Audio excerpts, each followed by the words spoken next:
네, 몸이 불편하지 않으시면 우리 다 같이 일어나셔서 요한복음 11장 5절부터 16절까지 말씀을 교독해서 읽도록 하겠습니다. 예수께서 본래 마르다와 그 동생과 나사로를 사랑하시더니 나사로가 병들었다 함을 들으시고 그 계시던 곳에 이틀을 더 유하시고 그 후에 제자들에게 이르시되 유대로 다시 가자 하시니 제자들이 말하되 랍비여 방금도 유대인들이 돌로 치려 하였는데 또 그리로 가시려 하나이까. 예수께서 대답하시되 낮이 12시간이 아니냐 사람이 낮에 다니면 이 세상의 빛을 보므로 실족하지 아니하고 밤에 다니면 빛이 그 사람 안에 없는 고로 실족하느니라. 이 말씀을 하신 후에 또 이르시되 우리 친구 나사로가 잠들었도다 그러나 내가 깨우러 가노라. 제자들이 이르되 주여 잠들었으면 낫겠나이다 하더라. 예수는 그의 죽음을 가리켜 말씀하신 것이나 그들은 잠들어 쉬는 것을 가리켜 말씀하신 줄 생각하는지라. 이에 예수께서 밝히 이르시되 나사로가 죽었느니라. 내가 거기 있지 아니한 것을 너희를 위하여 기뻐하노니 이는 너희로 믿게 하려 함이라. 그러나 그에게로 가자 하시니 디두모라고도 하는 도마가 다른 제자들에게 말하되 우리도 주와 함께 죽으러 가자 하니라. 아멘. 아멘. 우리 자리에 앉아 주시기 바랍니다.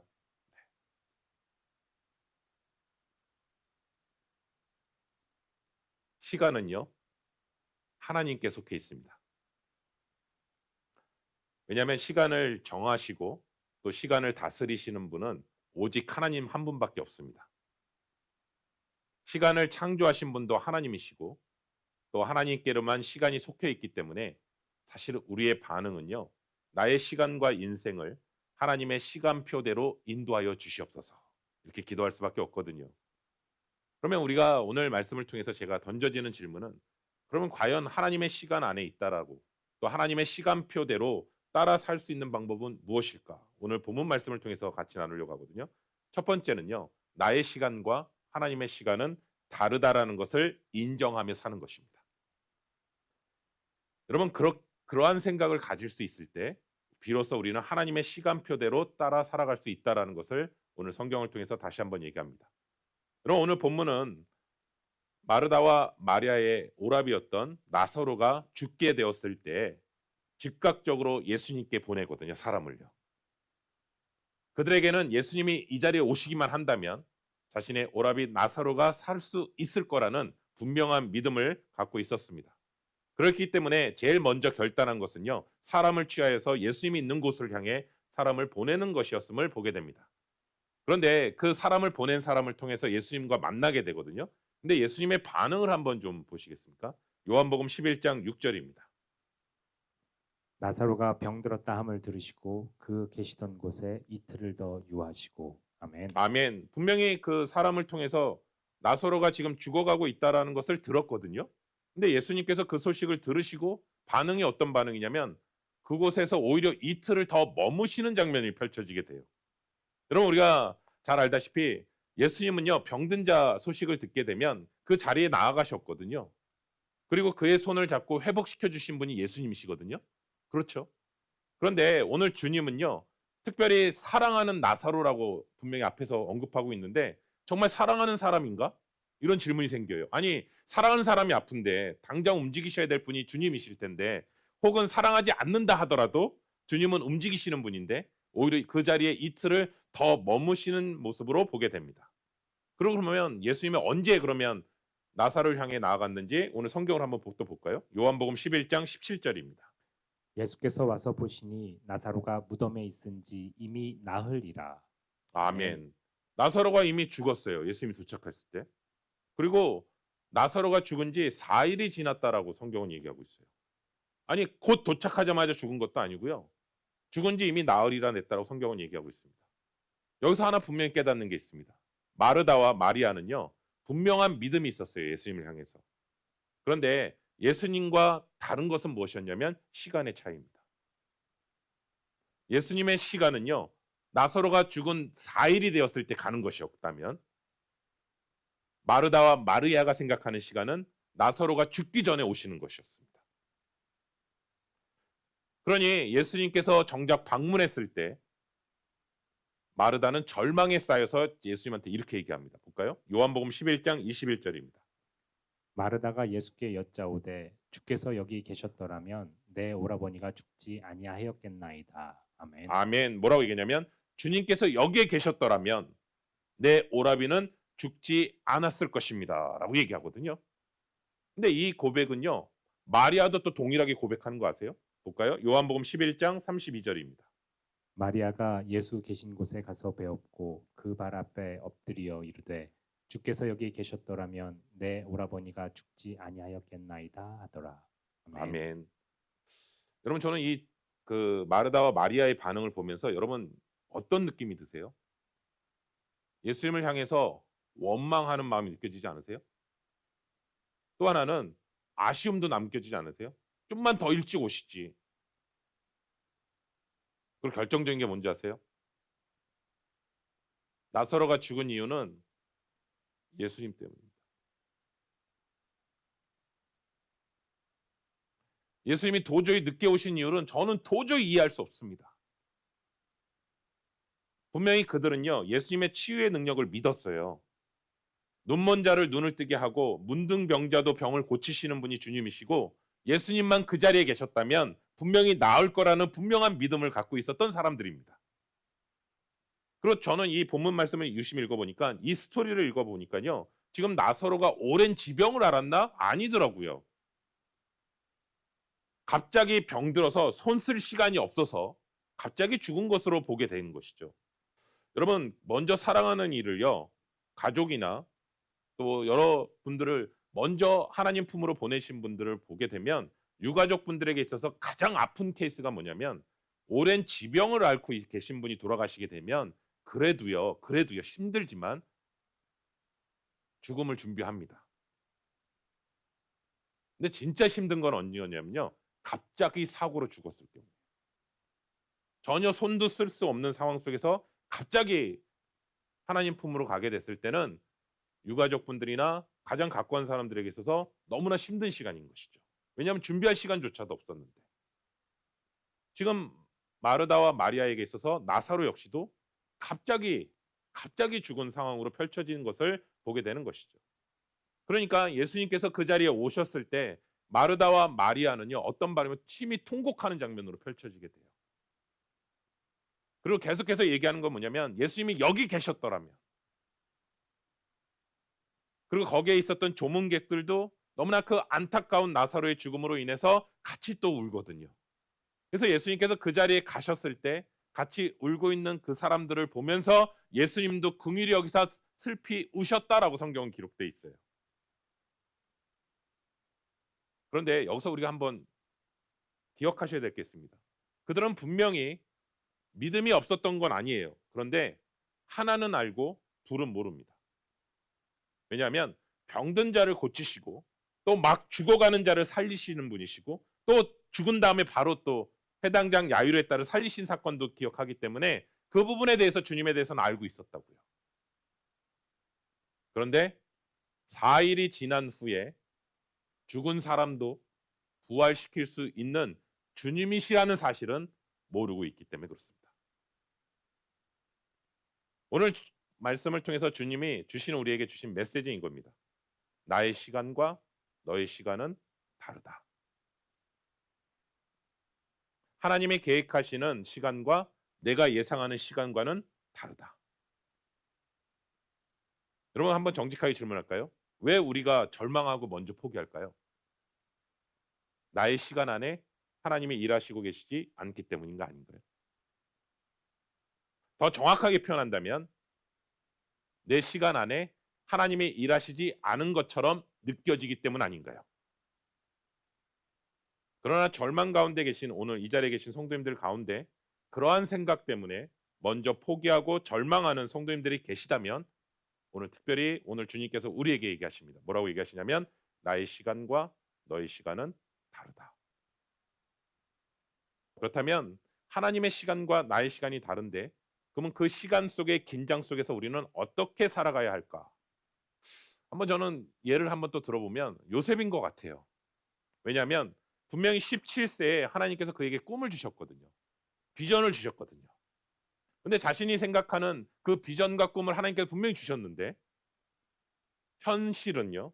형들에게 팔려서 노예로 끌려가게 되고 또 억울한 누명을 쓰고 감옥에 들어가는 상황으로 펼쳐지게 되고 죄수의 신분으로 살아가는 모습을 보게 되거든요. 여러분 계속 우리가 성경을 읽다 보면 자꾸 요셉이랑 나랑 분리시키지 말고요. 내가 만약에 요셉이면 그 상황에는 어떻게 하시겠습니까? 뭔가 우리가 처음에 이민 올 때 각자 꿈꾸던 이민의 그림들이 있었을 텐데 현실 속에서는 전혀 그 그림이 펼쳐지지 않을 때 우리도 바로 절망하잖아요. 그 상황 속에서 전혀 상관없는 삶을 살아가는 모습을 보게 되거든요. 마치 마르다와 마리아처럼 절규하는 모습이 우리가 가운데서도 포함되거든요. 그런데 아이러니한 건 뭐냐면 분명히 너무나 요셉의 힘든 삶으로 살아가고 있는데 성경은 이렇게 표현해요. 하나님이 요셉과 함께 하심으로. 다시 말씀드리면 요셉도 하나님이 자기와 함께 한다는 것을 느꼈다는 뜻 아닐까요? 그렇죠? 그러니까 그 상황 속에서도 나는 지금 하나님의 시간표 안에 있음을 믿고 그 삶 가운데 살아갔기 때문에 그 상황 속에서 포기하지 않고 하나님의 일하심을 바라보며 살았기 때문에 보디발의 집에서나 감옥 안에서나 모든 것들을 관할하는 사람으로 나아갔던 것을 우리는 보게 됩니다. 그럼 이런 질문이 생겨요. 그럼 요셉은 하나님의 시간표를 정확히 알았나? 아니요. 몰랐습니다. 왜냐하면 하나님의 시간표를 아는 사람은 없습니다. 그러면 요셉과 우리가 정말 다른 점은 뭘까? 그것은 뭐냐면 요셉은요. 나의 인생이 하나님의 시간표 안에 움직이고 있다라는 사실을 믿고 있었다라는 사실입니다. 그렇기 때문에 그 환경 속에서 좌절하지 않고 절망하지 않고 신실하신 하나님을 바라보고 있었다라는 것이죠. 사랑하는 성도 여러분, 하나님이 요셉과 함께 하셨다라는 것은 또한 요셉도 하나님을 바라보고 있었다는 뜻 아닐까요? 그렇기 때문에 형통이라는 단어를 성경은 얘기하고 있습니다. 여러분 우리는 형통을 잡고 모든 것이 다 잘 되고 잘 풀려야 형통이라고 생각하지만 성경에서 말하는 것은 내 환경이 잘 풀리거나 풀리지 않거나 중요한 것은 내가 지금 하나님과 함께하고 있는가. 내가 하나님과 함께하고 있다면 어려운 역경 속에서도 하나님의 형통함 가운데 살아가는 것임을 오늘 성경은 우리에게 얘기합니다. 사랑하는 성도 여러분, 하나님의 시간표는요. 하나님은 처음도 아시고 끝도 아시는 분이십니다. 알파와 오메가 되신 분이십니다. 근데 우리는요. 그 중간의 과정 가운데 걸어가고 있다는 사실입니다. 그리고 하나님의 때와 하나님의 목적하신 바대로 움직이고 있다는 사실을 다시 한번 기억하시기를 소원합니다. 우리 옆에 분들에게 이렇게 얘기하겠습니다. 먼저 포기하지 마십시오. 예, 정말 먼저 포기하지 마십시오. 또 한번 할까요? 먼저 좌절하지 마십시오. 예, 예. 그리고 또 하나 결정적입니다. 하나님의 계획하심을 믿으십시오. 예. 제가 이번 한 주간 동안 고민했고 기도하는 가운데 붙잡았던 것입니다. 여러 가지 상황들이 어렵게 되면 목회자도 어렵잖아요, 마음이. 여러분이 힘듦을 같이 끌어안게 되면 저도 힘들거든요. 근데 목회자는요. 여러분의 힘듦을 끌어안는 것으로 끝나는 것이 아니라 그 가운데 하나님의 일하심과 하나님의 계획하심을 바라보는 것이거든요. 두 번째는요. 하나님의 시간표는 목적과 의도가 있다는 것을 분명히 아셔야 됩니다. 여러분 예수님이 너무나 긴급한 상황인데 무작정 이틀을 머무신 이유는 있지 않을까요? 이런 생각 안 해보시나요? 아니 빨리 오셔야지 이렇게만 생각하는데 예수님이 누구보다도 우리의 마음을 더 잘 아시는데 왜 이틀을 더 머무셨다? 그러면 그런 의미가 있지 않을까요? 그리고 왜 예수님은 나사로가 죽은 지 나흘째 되었을 때 왜 그때 방문하셨을까라고 생각이 들지 않나요? 근데 그 상황 속에서 우리가 먼저 짚어야 될 질문이 있습니다. 하나님의 목적과 계획이 있다는 것은 알겠습니다. 그런데 여기서 하나 짚어야 될 질문이 있습니다. 제가 청년부랑 같이 아이들이랑 이제 성경 공부를 했었어요. 근데 성경 공부했던 본문이 어디였냐면 요한복음이었어요. 공교롭게도 또 오늘 본문이었어요.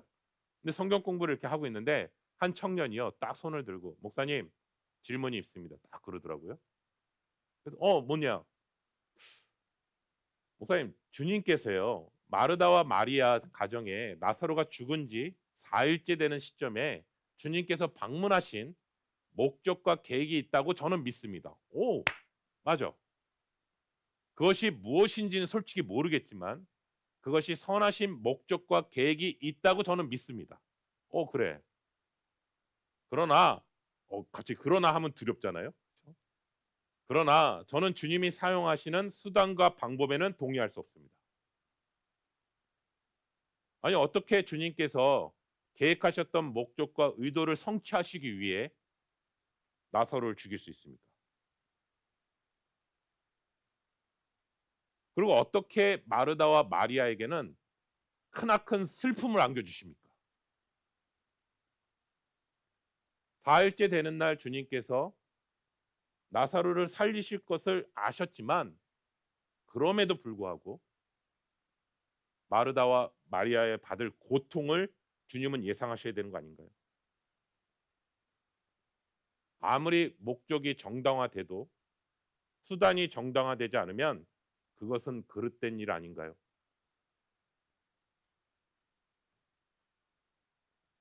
그 질문을 받았습니다. 여러분은 어떻게 생각하십니까? 어, 갑자기 여기 땀이 이렇게 흐르더라고요. 그래서 제가 어떻게 반응했냐면 네 말이 맞다. 여러분 이런 생각 하시나요?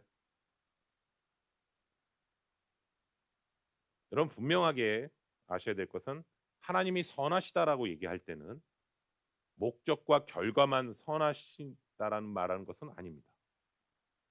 하나님이 선하시다고 말하는 것은 목적과 결과를 성취하시기 위한 수단과 방법도 하나님은 선하게 일하십니다.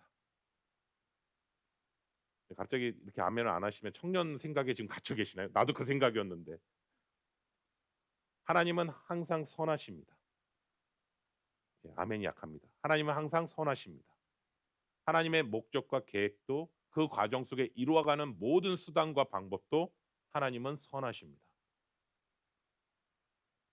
그러면 나사로를 죽임으로 인해서 어떻게 당신의 목적과 의도가 성취하신 겁니까? 라고 하는 그 청년의 질문에 대해서 한번 나눠보도록 하겠습니다. 이 시간부터는 수학이 아니라 산수입니다. 자, 주무시면 안 됩니다. 예수님이 나사로의 가정에 며칠이나 오셨다고요? 4일이요. 죽은 지. 그렇죠? 나사로가 살았던 지역은 베다니 지역입니다. 그리고 예수님이 지금 있는 쪽은 요단 동편 쪽에 있습니다.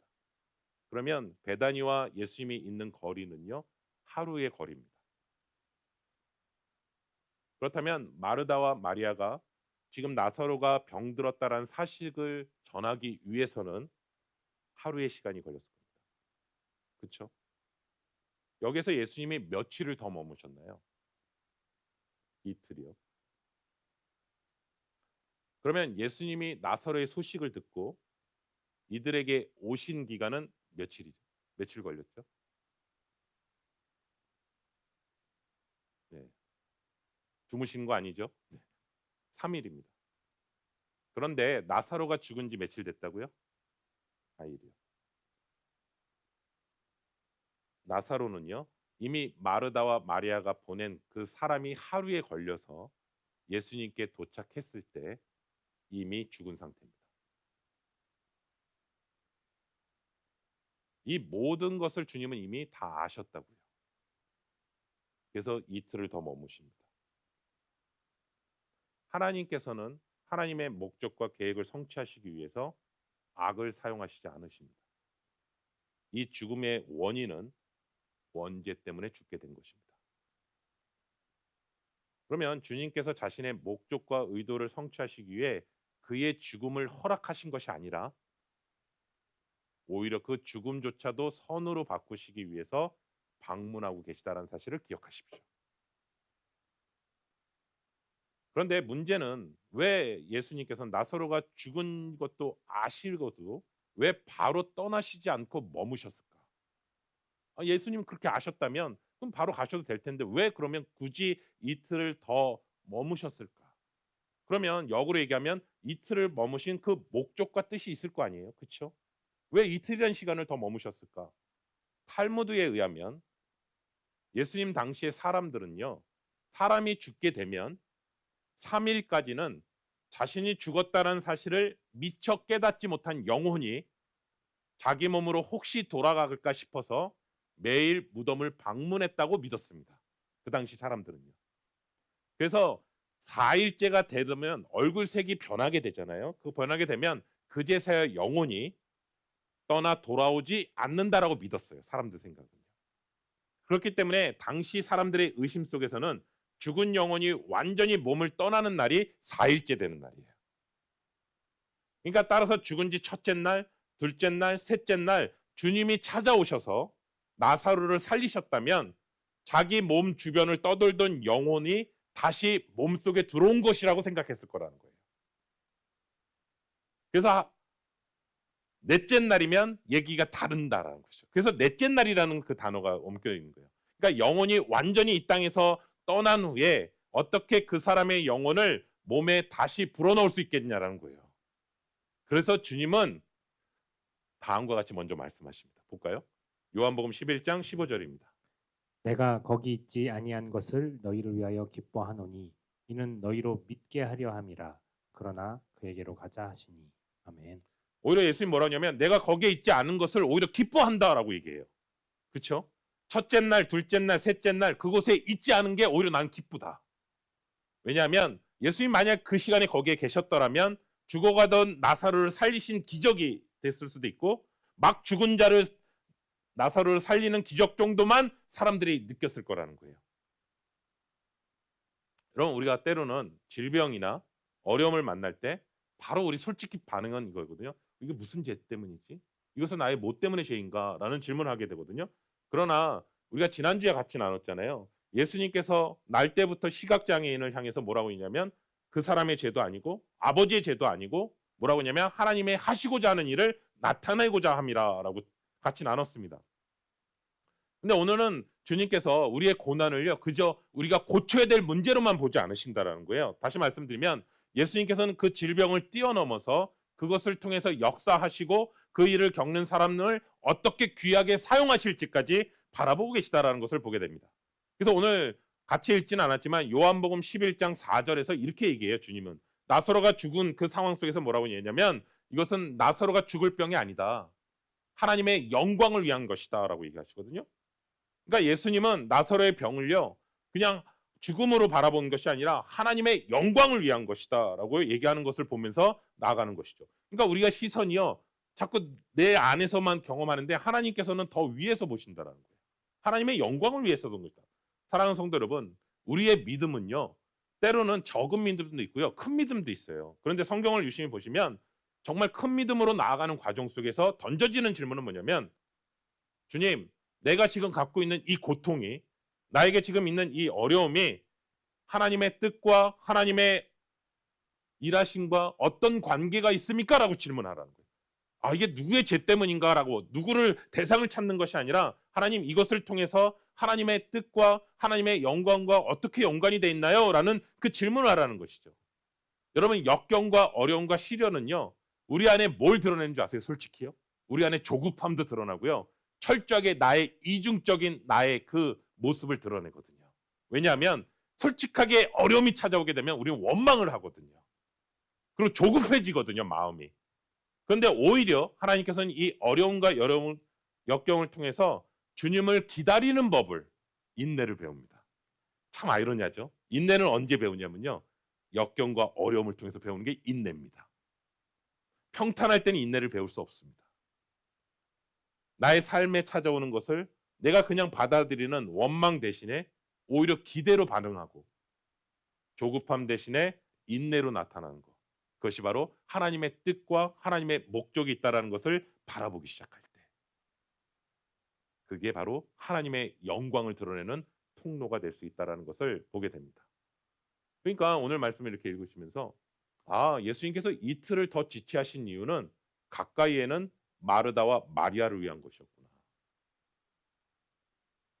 한 걸음 더 나아가면 그 당시에 같이 함께 있었던 조문객들을 위한 것이었구나.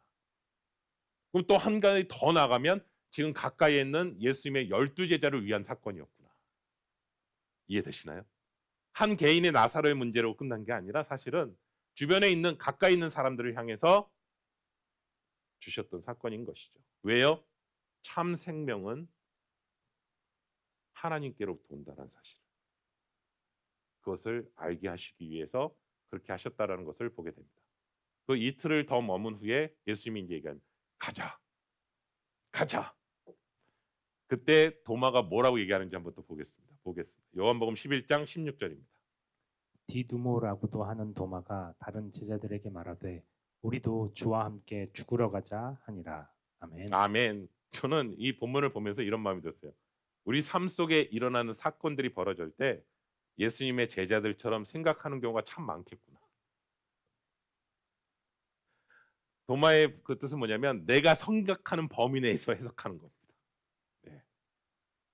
예수님의 말씀을 예수님의 생각으로 보는 게 아니라 그냥 내가 이해한 대로 보는 겁니다. 그리고 자신에게 이롭게만 해석합니다. 이런 사람은요, 주님의 말씀을 계속 오해합니다. 도마가 대표적인 경우인 것 같아요.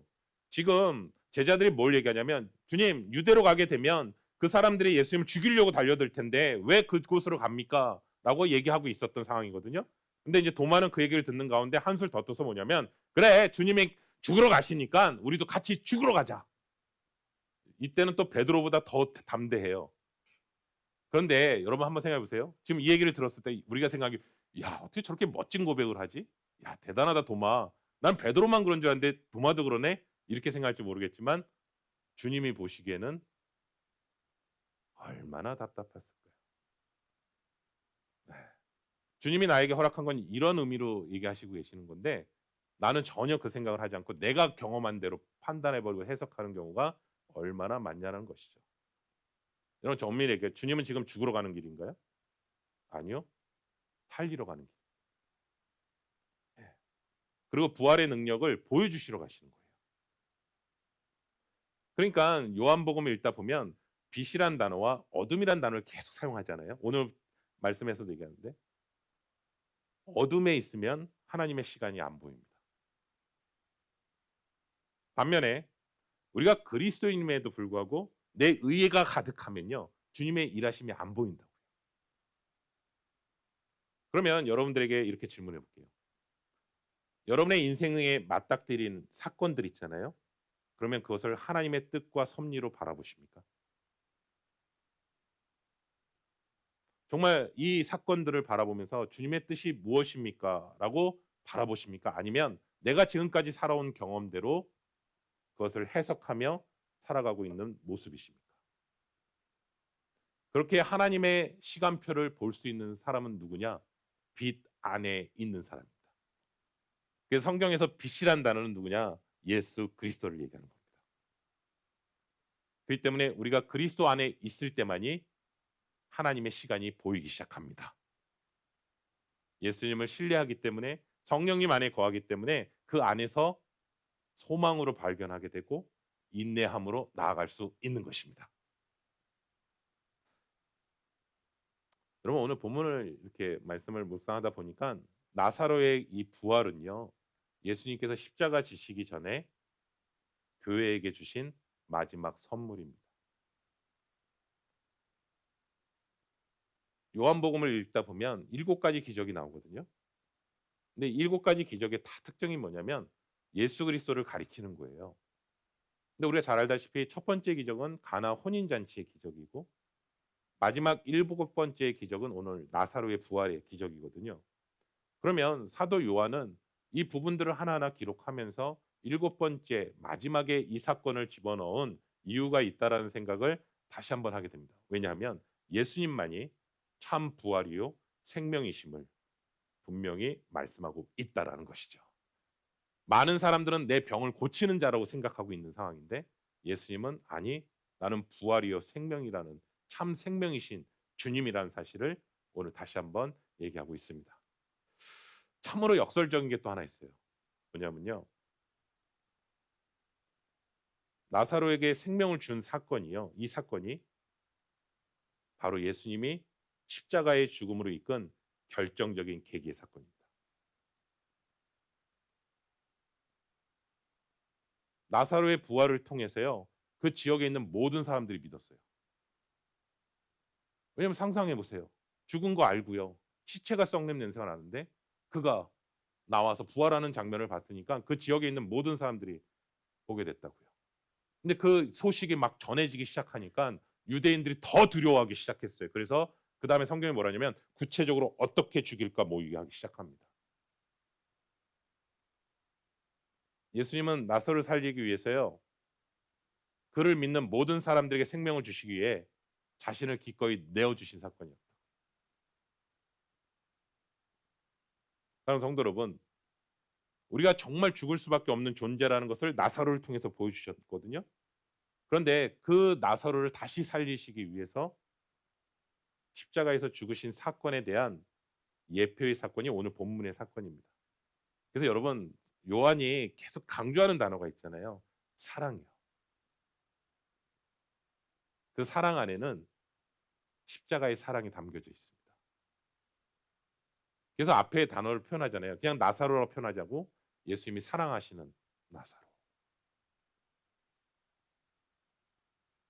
여러분 오늘 말씀을 마무리하면서 이런 마음이 들었어요. 한번 여러분의 시선의 그 자리가 오늘 말씀을 통해서 이렇게 생각이 들더라고요. 하나님이 주신 것, 나에게 주신 모든 것은요, 사실 다 귀한 것이라고 생각하면 어떨까요? 질병, 실패, 성공, 이 모든 것이 만약에 하나님이 주신 것이라면 나에게 지금 그것은 귀한 것이다. 나에게 유익이 되고 이익이 되는 것만 귀한 것이 아니라 질병조차도 실패조차도. 왜냐하면 그것은 결국은 나를 넘어뜨리는 장애물이 아니라 하나님의 뜻 안에서 디딤돌이 된다고 저는 믿습니다. 하나님의 자녀에게 일어나는 불행은요, 절대로 의미 없는 일 아닙니다. 하나님의 안에 있다면 우리에게 일어나는 어떠한 불행한 일도 절대 의미 없는 일이 아니다라는 사실입니다. 왜냐하면 예수님이 얘기하십니다. 이 병은 죽을 병이 아니라 하나님의 영광을 위한 것이다. 하나님의 선하신 뜻이 있다라는 사실을 다시 한번 기억하셨으면 좋겠습니다. 사랑하는 성도 여러분, 우리에게 처해 있는 그 문제들을, 불행을 하나님의 선하심을 의심하지 마십시오. 그리고 그 가운데 하나님이 반드시 하나님이 응답하시는 때가 있다라는 사실을 믿으시고 인내하며 기도하며 소망하며 나아가시기를 예수 그리스도의 이름으로 축원합니다.